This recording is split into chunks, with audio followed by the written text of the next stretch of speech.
friends, for today's video mga friends, ako ay magluluto ng chicken barbecue mga friends. Si Blossom ay naglalaro sa backyard. Tignan nyo yung ibon natin yan mga friends. Spring bird.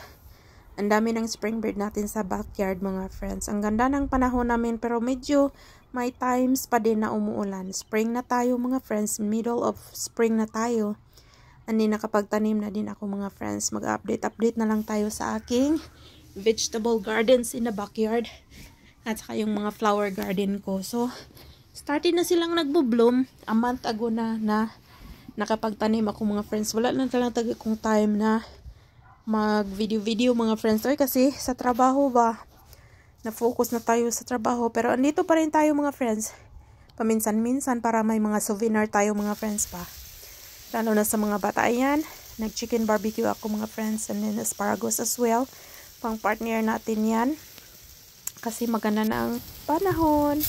Barbecue season na din sa Canada mga friends. So ayan, nagtatry akong magluto ng mang-inasal style as if. Pero akin-akin lang yan mga friends. Pero masarap din naman. Minarinate ko yan ng overnight. So nanood pa rin yung seasoning natin. Yung ano natin, binabry natin na mga seasoning na nilagay natin sa manok natin. So, masarap pa rin. So, anyway, yun lang ang ganapan natin mga friends. Mga kunting loto-loto. Nag-garden. And then, yun na. Kasi nga, dahil sa work ko.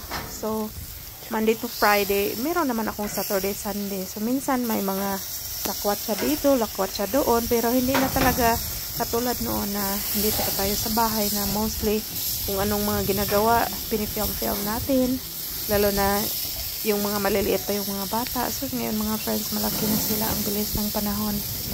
9 na si Kuya. 7 na si Blossom. Ang bilis ng panahon. 9 years ago, like, nasa bahay lang talaga ako nag-alaga ng bata. Pero masaya din naman.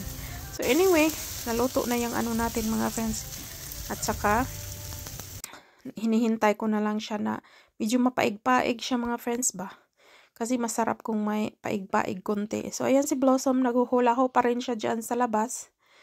Wala siyang magawa sa buhay. So, anyway, sinabihan ko naman siya na punta tayo doon sa backyard para para may kasama ako. So, ayan. Blanco pa yung ano natin. Pero sa ngayon, meron akong ibang mga tanim na.